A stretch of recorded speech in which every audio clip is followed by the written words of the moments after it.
Maoist party అగ్రనేత బర్సేదేవ ఇవాళ Telangana DGP ఎదుట లొంగిపోనున్నారు. బర్సేదేవ, కంకణాల రాజిరెడ్డితో పాటు మరో 20 మంది కీలక మావోయిస్టులు సరెండర్ కానున్నారు.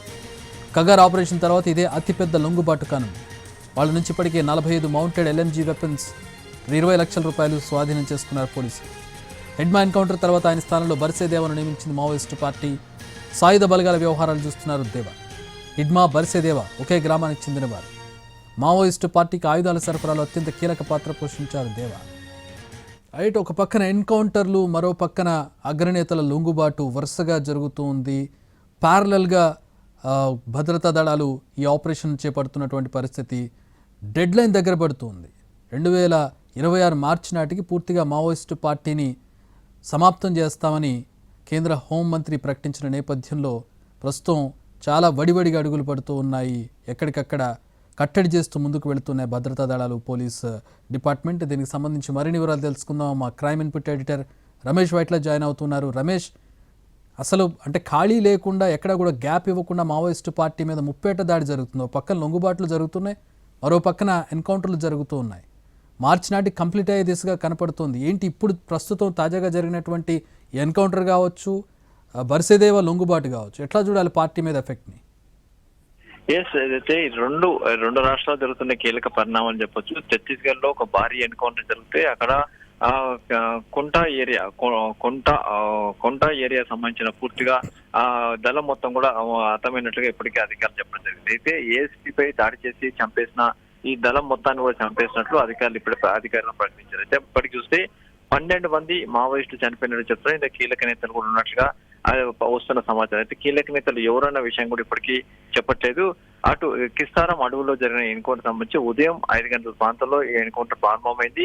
అప్పటి నుంచి ఇప్పటి వరకు జరుగుతున్న ఎన్కౌంటర్ ఇప్పటివరకు 12 మంది మృతదేహాలను స్వాధీనం చేసుకున్నట్టు అధికారులు చేస్తున్నారు. అయితే ఏఎస్పీ పైన అటాక్ చేసి చంపిన కుస్తా ఏరియా సంబంధించిన కమిటీ మొత్తం కూడా అర్థమైనట్లు అధికారులు చెప్తున్నారు. మరొక చూస్తే తెలంగాణలో అతిపెద్ద కీలకమైన మావోయిస్ట్ సంబంధించిన మిలిటరీ ఆపరేషన్స్ లో కీలకంగా ఉన్న హిడ్మా తర్వాత ఆ స్థానంలో వచ్చిన బర్సేదేవ ఇవాళ లొంగిపోతున్నాడు. అతనితో పాటు ఇంకొంతమంది లొంగిపోతున్నాడు. అయితే వీళ్ళందరూ కూడా గత 3 రోజుల నుంచి కూడా ములుగు సమీప ప్రాంతంలో వచ్చేసి అక్కడ నుంచి ఆ నెగోషియేషన్, అంటే తెలంగాణ ప్రభుత్వంతో కూడా తెలంగాణ పోలీసులతో నెగోషియేషన్ జరిపి చివరికి లొంగుబాటుకి ఒక క్లియర్ అయిన తర్వాత వాళ్ళందరూ కూడా వచ్చి లొంగిపోయారు. దీనికి సంబంధించి ఇవాళ సాయంత్రం డీజీపీ ఎదుట వీళ్ళందరూ లొంగిపోతున్నారు. అయితే ఈ రెండు కీలక పనులు చెప్పొచ్చు. బర్సేదేవ అని చూస్తే మొత్తంగా అటు హిడ్మా తర్వాత అత్యంత కీలకం అని చెప్పొచ్చు. హిడ్మా తర్వాత చాలా దాడులు చేశారని చెప్పొచ్చు. పోలీసులపై దాడులు చేసి చాలా మందిని మట్టి పెట్టాడు. అంతేకాదు మెరుపు దాడులు చేయడంలో అటు బర్సేదేవ అత్యంత కీలకం అని చెప్పొచ్చు. అంతేకాదు ఆయుధాలను సరఫరా చేస్తూ ఆయుధాలను ప్రొక్యూర్ చేయడంలో బర్సేదేవ చాలా కీలక పాత్ర పోషించాడు.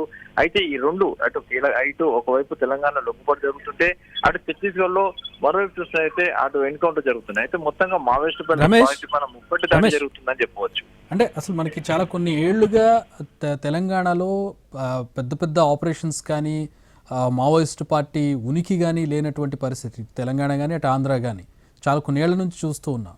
ఇటీవల కాలంలో చెదురుమదురు ఘటనలు మినహాయిస్తే పెద్దగా ఏం లేదు. కానీ ఆశ్చర్యకరంగా గత కొంతకాలంగా అటు ఆంధ్రాలో కావచ్చు, ఇప్పుడు హిడ్మా ఎన్కౌంటర్ ఆంధ్రాలో జరిగింది, ఇప్పుడు ఇక్కడ లొంగుబాట్లు కూడా ఇది 2వ 3వ తెలంగాణలో.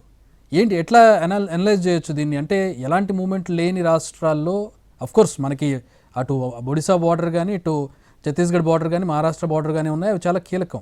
ఎట్లా చూడాలి ఈ లొంగుబాట్లను కావచ్చు, ఎన్కౌంటర్లు కావచ్చు తెలుగు రాష్ట్రాల్లో జరగడాన్ని? ఏదైతే ఒకవైపు ఆంధ్రప్రదేశ్ లో అటు లొంగుబాట్లు కావచ్చు, లేకుంటే ఆంధ్రప్రదేశ్ లో కూపింగ్ ఆపరేషన్ ఎన్కౌంటర్ జరుగుతుంటే తెలంగాణలో మాత్రం ఈ కూపింగ్ ఆపరేషన్ దాదాపుగా నిలిపేస్తారు. ఏదైతే లొంగిపోవడానికి ఎవరైతే వస్తున్నారో వాళ్ళకి పూర్తిగా వెల్కమ్ చెప్తామని చెప్పి తెలంగాణ ప్రభుత్వం ఇప్పుడు చెప్పింది.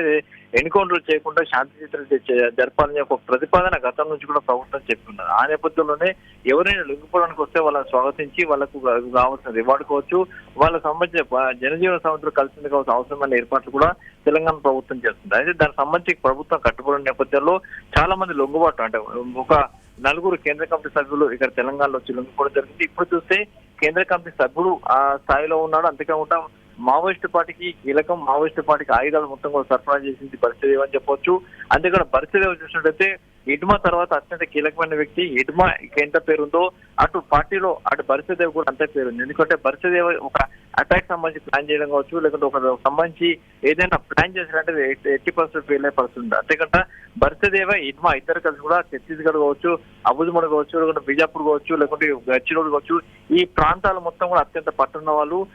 హిడ్మా తర్వాత ఈ బర్సదేవ్ అంటే ఇద్దరు రమేష్ అంటే ప్రశ్న క్వశ్చన్ వాళ్ళు. క్వశ్చన్ ఏంటంటే ఎందుకు తెలంగాణను ఆంధ్రాను చూస్ చేసుకుంటున్నారు లొంగిపోవడానికి అంటున్నారు?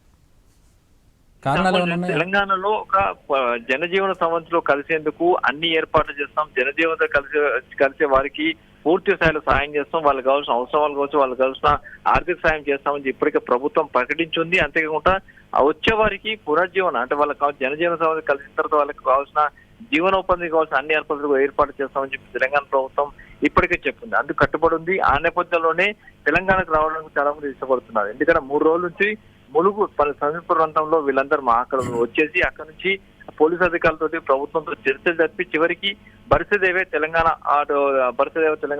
అధికారులు ఎక్కడ లొంగిపోతున్నారు. అయితే ఇక్కడ ఉన్న పాలసీ కావచ్చు, లేకుంటే ఈ జనజీవన సంవత్సరం కలుస్తున్న మావోయిస్టులకు సంబంధించిన ప్యాకేజీలు కావచ్చు, ఇవన్నీ చూస్తే ఇక్కడ పర్ఫెక్ట్ గా ఉన్నాయి. కాబట్టి అందుకోసం ఇక్కడ లొంగిపోవడానికి చాలా మంది కూడా ఇష్టపడుతున్నారు. All right, thanks for the updates Ramesh.